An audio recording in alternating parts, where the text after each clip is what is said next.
दोस्तों, कैसे हैं आप सभी। मैं सपना पाटनी फिर से आप सभी का शिक्षा हाउस में स्वागत करती हूं। तो चलिए साथियों, आज के अपने करंट अफेयर्स की शुरुआत करते हैं। आज हम पढ़ेंगे 5 और 6 मार्च के करंट अफेयर। तो आप मेरे साथ बने रहें। इसी चैनल में रोज GK fact of the day series भी आती हैं, तो उन्हें भी आप देख सकते हैं। अगर कोई नया है इस चैनल पे तो इस चैनल को सब्सक्राइब भी कर दे, बाकी के जीके जीएस रिलेटेड वीडियोस के लिए जो आती रहती हैं। तो चलिए साथियों, आज का करंट अफेयर स्टार्ट करते हैं। चलते हैं हम अपने पहले प्रश्न की ओर। राज्यसभा टीवी और लोकसभा टीवी का विलय कर दिया गया है। अब इसे किस नाम से जाना जाएगा? तो इसका सही उत्तर होगा हमारा, अब इसे संसद टीवी के नाम से जाना जाएगा, जो कि आपका ये इफेक्टिव होगा, ये चेंजेस 1 मार्च 2021 से। और इसको काम करने के लिए संसद टीवी के लिए आपका एक समिति का गठन किया गया नवंबर 2019 में। और इसकी अध्यक्षता कौन करेंगे इस कमेटी के? सूर्य प्रकाश, जो कि आपके फॉर्मर प्रसार भारती प्रेसिडेंट रह चुके हैं। और इनके अनुसार समिति ने फरवरी 2020 में अपनी रिपोर्ट प्रस्तुत की और इस रिपोर्ट के मद्देनजर ये डिसीजन लिया गया जॉइंटली। किसके द्वारा? आपका एम वेंकैया नायडू, जो कि आपके चेयरमैन हैं राज्यसभा के, और ओम बिरला आपके लोकसभा के स्पीकर हैं। तो इनके द्वारा ये जॉइंटली डिसीजन लिया गया कि आपका ये मर्ज कर दिया जाएगा और क्या नाम रखा जाएगा? आपका संसद टीवी। और इस संसद टीवी के आपके पहले सीईओ भी आपके बनाए गए हैं। कौन है? आपके रवि कपूर। ठीक है ना। तो इस पॉइंट को भी याद रखिएगा कि आपके पहले सीईओ कौन बने हैं संसद टीवी के? रवि कपूर। और ये आपके रिटायर्ड आईएएस ऑफिसर 1986 बैच के हैं, तो इसको भी याद रखिएगा। चलते हैं हम अपने अगले प्रश्न की ओर। निम्नलिखित में से कौन जनजातीय कार्य मंत्रालय और संस्कृति मंत्रालय के साथ साझेदारी से 2 दिवसीय जीआई महोत्सव का आयोजन करेगा? तो किसके साथ? हमारा ministry of tribal affairs and ministry of culture ने मिलके पार्टनरशिप की है। ये ऑर्गेनाइज किया गया है 2 डे जीआई महोत्सव। तो इसका सही उत्तर हो जाएगा हमारा ट्राइफेड के साथ, आपका पार्टनरशिप के साथ आपका ये आयोजन किया गया है महोत्सव का। और इस महोत्सव को करने का मेन पर्पस क्या है? देश भर में विभिन्न जीआई उत्पादों को प्रदर्शित करना, ताकि उत्पादों के बारे में और अधिक जागरूक किया जा सके। ठीक है ना। तो इस वजह से इसका मेन पर्पस है। और ये आपके कब से कब तक होगा? आपका 4 मार्च से 5 मार्च तक ये आपका 2021 में हुआ है। कहाँ पे आपका? ये भी आपको पता होना चाहिए। ये जो आयोजन हुआ है किस जगह पे? लाल बहादुर शास्त्री प्रशासन एकेडमी, लबासना, मसूरी में आपका ये आयोजित किया गया है। यहाँ पे हम ट्राइफेड से रिलेटेड भी इंफॉर्मेशन जान लेते हैं, जिसके साथ पार्टनरशिप की है हमारे मिनिस्ट्री ऑफ ट्राइबल अफेयर्स और मिनिस्ट्री ऑफ कल्चर ने। तो ट्राइफेड की बात करें तो इसको आपका एस्टैब्लिश किया गया था अगस्त 1987 में। मुख्यालय आपका न्यू दिल्ली में है और इसके करंट के जो एमडी हैं वे आपके प्रवीर कृष्णा है। तो इसको भी याद रखेगा। ठीक है ना। जिसके द्वारा आपका जीआई महोत्सव आपका आयोजित किया गया था। चलते हैं हम अपने अगले प्रश्न की ओर। निम्नलिखित में से किसे एबा अंतर्राष्ट्रीय मुक्केबाजी संघ की चैंपियंस एंड वेटनर समिति की अध्यक्ष के रूप में नियुक्त किया गया है? तो किसे नियुक्त किया गया है आपका इस समिति के लिए? तो इसका सही उत्तर हो जाएगा हमारा मैरी कॉम को आपका नियुक्त किया गया है इस समिति में। मैरी कॉम की बात कर रहे हैं तो इनके बारे में भी जान लेते हैं। इन्होंने आपका 6 टाइम रिकॉर्ड बनाया है। विश्व एमेच्योर मुक्केबाजी चैंपियंस बनने वाली एकमात्र महिला हैं। और ये आपकी ओनली बॉक्सर है, चाहे वो आप मेल और फीमेल दोनों में ले लो, जिन्होंने आपका जीता है 8 टाइम्स वर्ल्ड चैंपियनशिप मेडल्स आपका इन्होंने जीता है। ठीक है ना। तो इस चीज को भी याद रखिएगा। इन्हें आपका पद्म विभूषण, पद्म भूषण और पद्मश्री आपके तीनों मिल चुके हैं। इन्हें आपका राजीव गांधी खेल रत्न अवार्ड भी दिया जा चुका है, अर्जुना अवार्ड भी दिया जा चुका है। ठीक है ना। तो इस चीज को याद रखिएगा। मैरी कॉम से रिलेटेड इनको कौन कौन से अवार्ड मिले और इन्होंने क्या जीता और कितनी बार जीता है। ठीक है ना। हम यहाँ पे एबा से रिलेटेड भी इंफॉर्मेशन जान लेते हैं, जिसके इसमें आपका एक समिति बनी है, उसमें इनको अध्यक्ष के तौर पे नियुक्त किया गया है। तो एबा से रिलेटेड जानते हैं तो इसका फॉर्मेशन गठन आपका नवंबर 1946 को हुआ। मुख्यालय की बात करें तो लॉस एंज स्विट्जरलैंड में पड़ता है आपका इसका मुख्यालय एबा का। और इसके जो करंट के प्रेसिडेंट है वे हमारे कौन है? उमर क्रेमलेव है। तो इस जो इंफॉर्मेशन को एबा से रिलेटेड हमने जाना तो इसको भी याद रखिएगा। बढ़ते हैं हम अपने अगले प्रश्न की ओर। हाल ही में सिमलीपाल टाइगर रिजर्व खबरों में है, तो ये आपकी कौन सी जगह पे स्थित है? तो इसका सही उत्तर हो जाएगा हमारा, ये आपका उड़ीसा में स्थित है। ठीक है, और ये आपका न्यूज में क्यों है ये भी हमारा जानना जरूरी है, क्योंकि ये जो टाइगर रिजर्व है सिमलीपाल, तो यहाँ पे आपका आग लग चुकी है, तो इस वजह से आपका खबरों में है। और यह जो आपका सिमलीपाल नेशनल पार्क है, ठीक है ना, और ये आपका नेशनल पार्क और टाइगर रिजर्व दोनों है, ये आपका कहाँ पे स्थित है? आपका मयूरभंज जिले उड़ीसा में स्थित है। और इसको आपका यूनेस्को वर्ल्ड नेटवर्क के तौर पे बायोस्फीयर रिजर्व के तौर पे आपका कब शामिल किया गया था? 2009 से ये शामिल है। ठीक है ना, सिमलीपाल नेशनल पार्क।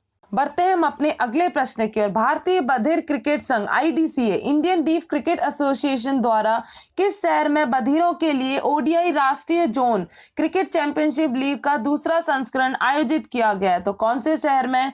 तो इसका सही उत्तर हो जाएगा हमारा, ये आपका न्यू दिल्ली में आयोजित किया गया है, सेकेंड एडिशन। IDCA की बात करें तो ये आपका एफिलिएटेड और रिकॉग्नाइज्ड है, किससे? आपका डीफ इंटरनेशनल क्रिकेट काउंसिल से। और हमारे IDCA के करंट प्रेसिडेंट है सुमित जैन। तो इस चीज को भी याद रखिएगा, ये हमारा जो कौन सा एडिशन हुआ है? Second edition ODI national zone cricket championship league का, और कहाँ पे? आपका न्यू दिल्ली में। चलते हैं हम अपने अगले प्रश्न की ओर। हाल ही में मट्टम वेंकट राव को निम्नलिखित में से किस बैंक में आपका MD और CEO के रूप में नियुक्त किया गया है? तो इसका सही उत्तर हो जाएगा हमारा, सेंट्रल बैंक ऑफ इंडिया में हमारा अपॉइंट किया गया है MD और CEO के तौर पे मट्टम वेंकटा राव को। और कब तक के लिए? आपका 3 साल की अवधि के लिए इन्हें नियुक्त किया गया। इससे पूर्व ये आपके कहाँ पे थे? कैनरा बैंक में कार्यकारी निदेशक के तौर पे आपके नियुक्त किए थे, और अब हमारे किस में है? सेंट्रल बैंक ऑफ इंडिया में MD और CEO के तौर पे। ठीक है, हम यहाँ पे सेंट्रल बैंक ऑफ इंडिया की बात कर रहे हैं, जहाँ पे हमारे मट्टम वेंकटा राव को MD CEO के तौर पे नियुक्त किया गया है। इसका जो आपका स्थापित किया गया था सेंट्रल बैंक ऑफ इंडिया को 21 दिसंबर 1911 को। मुख्यालय की बात करें तो मुंबई, और करंट में हमने जान ही लिया किसको नियुक्त किया गया है? मट्टम वेंकटा राव को। ठीक है ना, और इसमें आपके नॉन एग्जीक्यूटिव चेयरमैन जो हैं आपके तपन राय हैं, तो इस चीज को भी याद रखिएगा। बढ़ते हैं हम अपने अगले प्रश्न की ओर। हाल ही में किस राज्य ने दीमापुर हवाई अड्डे से अपनी पहली हवाई मालवाहक सेवा शुरू की है? तो कौन से राज्य से ये आपकी शुरू हुई है फर्स्ट एयर कार्गो सर्विस? तो इसका सही उत्तर हो जाएगा हमारा, नागालैंड से आपका ये शुरू की गई है।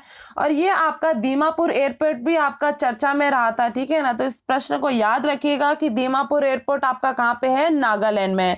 और यहाँ पे आपका पहली बार एयर कार्गो सर्विस आपकी लॉन्च की है, क्योंकि यहाँ पे जो भी आपका सामान पहले भेजा जाता था या तो आपका बाय बस, ट्रेन या ट्रक से आपका भेजा जाता था, लेकिन पहली बार आपका एयर कार्गो सर्विस से आपका भेजा गया है सामान।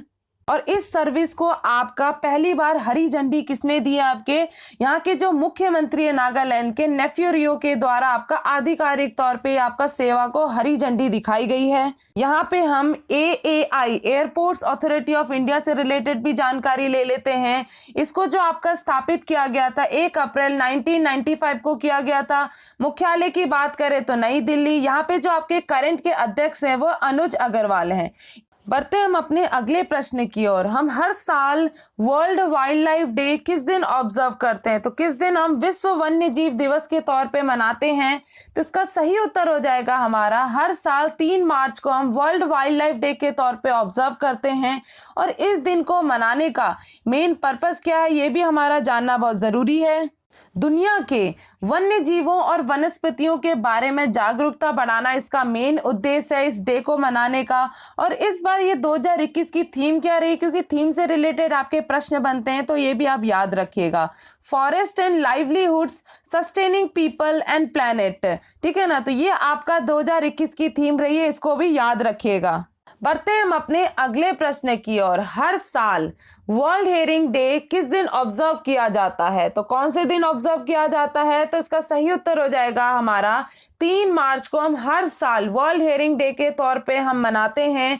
और इस बार 2021 की थीम क्या रही ये भी जानना जरूरी है, hearing care for all, screen, rehabilitate और कम्युनिकेट। तो ये इसकी 2021 की थीम रही। और ये किसके द्वारा आपका ये आयोजित किया जाता है? विश्व स्वास्थ्य संगठन वर्ल्ड हेल्थ ऑर्गेनाइजेशन ऑर्गेनाइजेशन द्वारा प्रत्येक वर्ष 3 मार्च को ये आपका आयोजित किया जाता है। तो इस डे को भी याद रखिएगा, 3 मार्च को वर्ल्ड हेयरिंग डे भी आपका मनाया जाता है। बढ़ते हैं हम अपने अगले प्रश्न की ओर। वर्नोर जॉर्डन का 85 वर्ष की आयु में निधन हो गया, तो ये आपके कौन से कंट्री से बिलोंग करते थे? तो इसका सही उत्तर हो जाएगा हमारा वर्नोर जॉर्डन आपके यूएसए से बिलोंग करते थे। इनके बारे में बात करें तो ये आपके सिविल राइट्स एक्टिविस्ट और आपके फॉर्मर एडवाइजर भी रह चुके थे बिल क्लिंटन के, ठीक है ना। तो बिल क्लिंटन की बात करें, ये तो आपके 42nd प्रेसिडेंट रहे हैं यूएसए के और हमारे नागरिक अधिकार कार्यकर्ता और बिल क्लिंटन के पूर्व सलाहकार के तौर पे वर्नोर जॉर्डन ने काम किया था, जिनका अभी हाल ही में 85 वर्ष की आयु में निधन हो गया। तो आपके कौन से कंट्री से थे? आपके यूएसए से थे। चलते हैं हम अपने अगले प्रश्न की ओर। भारतीय green building council IGBC rating के रूप में गोल्ड प्रमाणन पाने वाला महाराष्ट्र का पहला रेलवे स्टेशन कौन सा बना है? तो इसका सही उत्तर हो जाएगा हमारा छत्रपति शिवाजी महाराज टर्मिनस आपका महाराष्ट्र का पहला रेलवे स्टेशन बना है, जिसको आपका गोल्ड सर्टिफिकेशन मिला है, ठीक है ना। तो इस प्रश्न को याद रखिएगा कि आपका महाराष्ट्र का पहला गोल्ड सर्टिफिकेशन कौन से रेलवे स्टेशन को मिला है? आपका छत्रपति शिवाजी महाराज टर्मिनस को, ठीक है।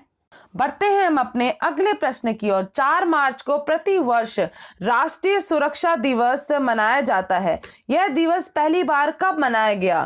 तो इसका सही उत्तर होगा हमारा 1972 से हमारा हर वर्ष 4 मार्च को नेशनल सिक्योरिटी डे के तौर पे मनाया जाता है। और इस बार 2021 की थीम क्या रही है नेशनल सिक्योरिटी डे की? सड़क सुरक्षा।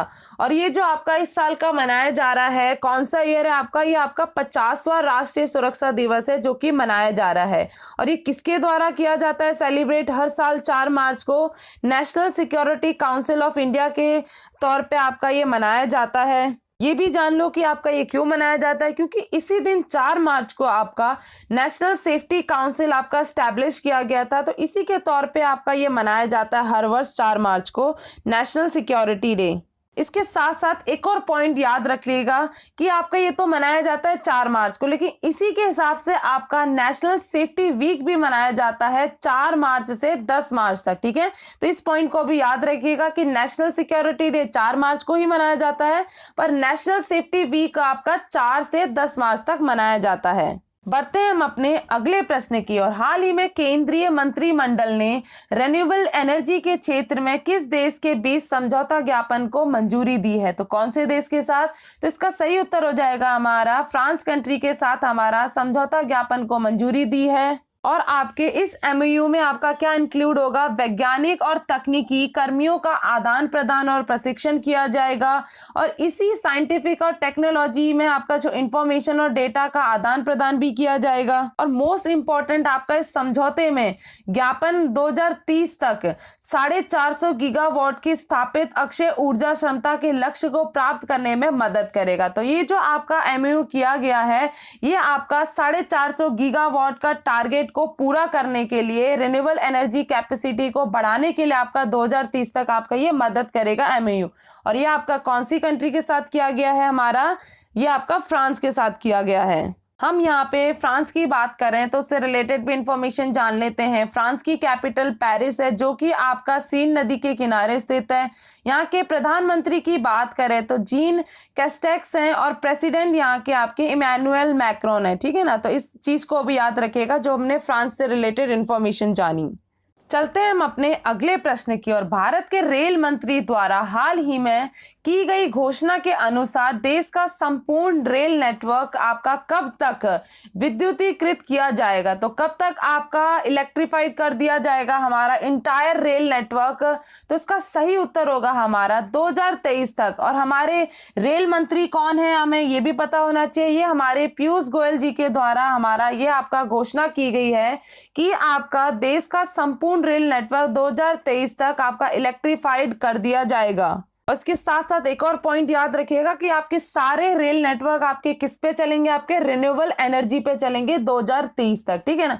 2023 तक आपका इलेक्ट्रीफाइड कर दिया जाएगा, और 2030 तक आपका सारे रेल नेटवर्क आपके रिन्यूएबल एनर्जी पे चलेंगे। 2030 तक इसका लक्ष्य रखा गया है। और ये किसके द्वारा अनाउंस किया गया? हमने अभी बताया, हमारे रेलवे मिनिस्टर पीयूष गोयल जी के द्वारा आपका ये अनाउंस किया गया है। बढ़ते हैं हम अपने अगले प्रश्न की ओर। ब्रह्मोस क्रूज मिसाइल सहित रक्षा सामग्री की आपूर्ति के लिए किस राष्ट्र ने भारत के साथ एक समझौते पर हस्ताक्षर किए? तो कौन से राज्य के साथ आपके समझौते पर हस्ताक्षर किए गए हैं?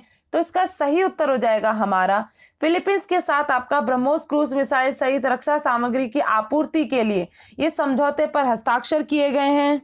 और ये आपके किन किन के बीच में आपके हस्ताक्षर हुए हैं?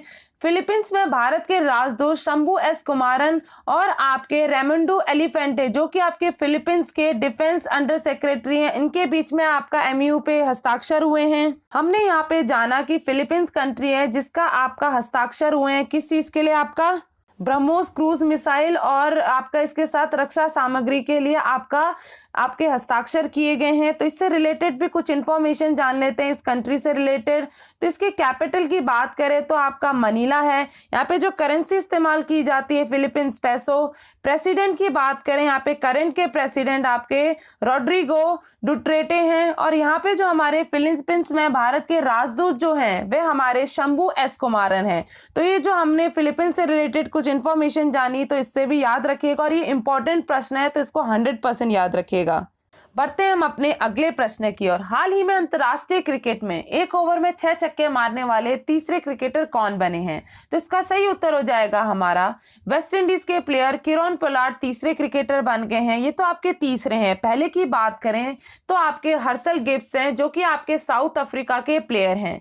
तो ये हमने बात की इंटरनेशनल क्रिकेट की। तो T20 की बात करें तो जो आपके पहले प्लेयर बने थे जिन्होंने आपके 6 छक्के मारे थे एक ओवर में, तो वह आपके हमारे भारत के युवराज सिंह थे। तो इस पॉइंट को भी याद रखिएगा। इसके साथ साथ एक दो पॉइंट मैं आपको और बताती हूँ तो उसको भी याद रखिएगा। T20 में जो आपके 1000 छक्के मारने वाले पहले खिलाड़ी कौन बने थे? आपके क्रिस गेल बने थे। और आपके 500 मैच खेलने वाले T20 मैच खेलने वाले पहले खिलाड़ी कौन बने थे?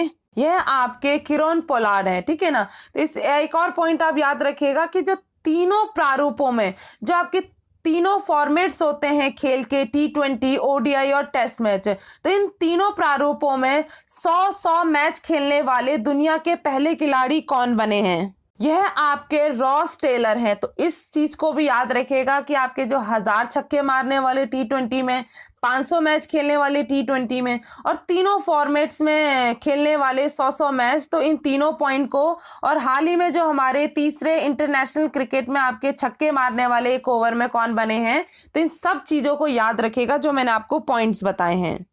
चलते हैं हम अपने अगले प्रश्न की ओर। हुरून ग्लोबल रिच लिस्ट 2021 के 10वें संस्करण के अनुसार विश्व का सबसे अमीर व्यक्ति कौन बना है? तो कौन हमारा रिचेस्ट मैन बना है इन द वर्ल्ड? किसके अनुसार? आपका हुरून ग्लोबल रिच लिस्ट के अनुसार 2021 में। उसका सही उत्तर हो जाएगा हमारा इलन मस्क हमारे 10वें संस्करण के अनुसार 2021 में विश्व का सबसे अमीर व्यक्ति बन गए हैं। ये आपका हुरून ग्लोबल रिच लिस्ट 2021 के अनुसार बने हैं। इसमें हम बात करते हैं कि जो आपकी सबसे ज्यादा जो बिलियनर्स हैं, जो ज्यादा नंबर में हैं, तो ये आपके चाइना में है जो कि आपके 1058 है। यूएसए की बात करें जो बिलियनर्स हैं 696 हैं और हमारे भारत में जो बिलियनर्स हैं आपके 177 है। तो इन तीनों के जो मैंने आपको बताए नंबर्स ऑफ बिलियनर्स, तो वो भी आप याद रखिएगा। और इसके साथ साथ एक और बात याद रखिएगा कि जो हमारे भारत के मुकेश अंबानी, ये आपके कौन से रैंक में आते हैं? ये आपके 8वीं रैंक में आते हैं जिन्होंने आपका 83 बिलियन डॉलर, लगभग आपका 6 लाख करोड़ रुपए बनाए हैं। तो इस चीज को भी याद रखिएगा कि हमारे जो भारत के मुकेश अंबानी कौन से नंबर पे आते हैं। चलते हैं हम अपने अगले प्रश्न की ओर। निम्नलिखित में से किस स्थान पर 8वीं north east zone shooting championship आयोजित की जा रही है? तो कौन सी जगह में? तो इसका सही उत्तर हो जाएगा हमारा गुवाहाटी में आपका 8th north east zone shooting championship को आयोजित किया जा रहा है। और यह आपका Assam sports shooting range Guwahati में 4 से 8 मार्च आयोजित किया जाएगा। और यह आपका किसके द्वारा आयोजित किया जा रहा है? असम राइफल्स एसोसिएशन के द्वारा। और ये किसके अंदर आता है? आपका national rifle association of India के अंदर आता है। तो जिनके द्वारा आपका ये आयोजित किया गया है। इसमें जो आपके इवेंट्स होंगे, राइफल, पिस्टल, शॉटगन का आपका इसमें इवेंट कराया जाएगा। हमने यहाँ पे बात की कि जी किसके द्वारा ये आपका कंडक्ट कराया जा रहा है, national rifle association of India. तो इससे रिलेटेड भी इंफॉर्मेशन जान लेते हैं। इसको स्थापित किया गया था 17 अप्रैल 1951 को। मुख्यालय की बात करें तो न्यू दिल्ली। इसमें जो आपके करंट के प्रेसिडेंट है, अध्यक्ष आपके रणिंदर सिंह है। तो इस पॉइंट को भी याद रखिएगा जो हमने अभी जाना।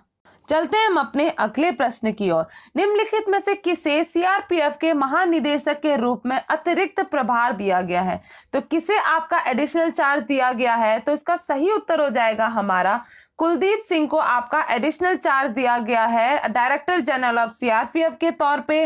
और कुलदीप सिंह की बात करें तो ये हमारे 1986 बैच के ऑफिसर रहे हैं वेस्ट बंगाल कैडर के।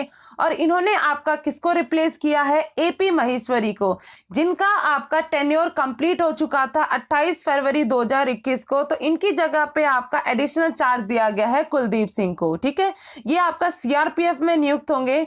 तो इससे रिलेटेड भी हम इंफॉर्मेशन जान लेते हैं सीआरपीएफ केंद्रीय रिजर्व पुलिस बल के बारे में। सीआरपीएफ का गठन हमारा 27 जुलाई 1939 को हुआ क्राउन प्रतिनिधि पुलिस के रूप में। और ये आपका रीनेम कब हुआ? ये नाम आपका 28 दिसंबर 1949 को रीनेम होके सेंट्रल रिजर्व पुलिस फोर्स बन गया। तो इस चीज को भी याद रखेगा। मुख्यालय की बात करें तो न्यू दिल्ली। और इस सीआरपीएफ का मोटो क्या है? आदर्श वाक्य सर्विस एंड लॉयल्टी, सेवा और निष्ठा इसका मोटो है। और इसके करंट के डायरेक्टर जनरल जिन्हें आपका एडिशनल चार्ज दिया गया आपके कुलदीप सिंह है। तो ये भी हमने सीआरपीएफ से रिलेटेड जो जाना इसको भी इंफॉर्मेशन को याद रखेगा। चलते हैं हम आज के अपने अंतिम प्रश्न की ओर। संयुक्त राष्ट्र महासभा यूएनजीए द्वारा किस वर्ष को अंतर्राष्ट्रीय मिलेट्स वर्ष के रूप में अपनाया गया है? तो इसका सही उत्तर हो जाएगा हमारा 2023 वर्ष को इंटरनेशनल ईयर ऑफ मिलेट्स के रूप में अपनाया गया है। और इसको अपनाने का मेन जो उद्देश्य है ये आपका अवेयरनेस फैलाना है। किस चीज में? आपका बदलती परिस्थितियों में अनाज के स्वास्थ्य लाभ और खेती के लिए उनकी उपयुक्तता के बारे में अवेयरनेस बढ़ाना इसका मेन उद्देश्य है। और ये जो आपका रेजोल्यूशन रखा गया है जो स्पॉन्सर्ड किया गया हमारे भारत के द्वारा, उसके साथ साथ आपका बांग्लादेश हो गया, आपका केन्या, नेपाल, नाइजीरिया, रशिया और सेनेगल, इसके साथ आपका ये रेजोल्यूशन रखा गया है। हम यहाँ पे यूनाइटेड नेशन जनरल असेंबली की बात करें जिसके द्वारा ये आपका इंटरनेशनल मिलेट्स ईयर रखा गया 2023 को। तो इससे रिलेटेड भी इंफॉर्मेशन जान लेते हैं संयुक्त राष्ट्र महासभा के बारे में। तो इसको स्थापित किया गया था 1945 में। मुख्यालय की बात करें तो न्यूयॉर्क यूनाइटेड स्टेट्स में पड़ता है। इसके जो हमारे करंट के प्रेसिडेंट हैं वे आपके वोल्कान बोजकीर हैं जो कि आपके तुर्की से रिलेटेड हैं। ठीक है ना। तो ये जो हमने जाना यूनाइटेड नेशंस जनरल असेंबली के बारे में, तो इसको भी याद रखिएगा। और इसी के द्वारा आपका 2023 को इंटरनेशनल ईयर ऑफ मिलेट्स के रूप में अपनाया जाएगा। तो इस चीज को भी याद रखिएगा। तो ये रहा साथियों हमारा 5 और 6 मार्च का करंट अफेयर जो हमने आज पढ़ लिया। ठीक है, तो जितने भी हमने प्रश्न जाने तो उनको 100% याद रखिएगा, उनको प्रैक्टिस करते रहेगा। आई होप आपको ये वीडियो पसंद आई है। अगर वीडियो पसंद आई है तो ज्यादा से ज्यादा लाइक करें, कमेंट करें, ज्यादा से ज्यादा लोगों को शेयर भी करें। ठीक है, इस वीडियो को देखने के लिए बहुत बहुत धन्यवाद। Thank you so much. जय हिंद।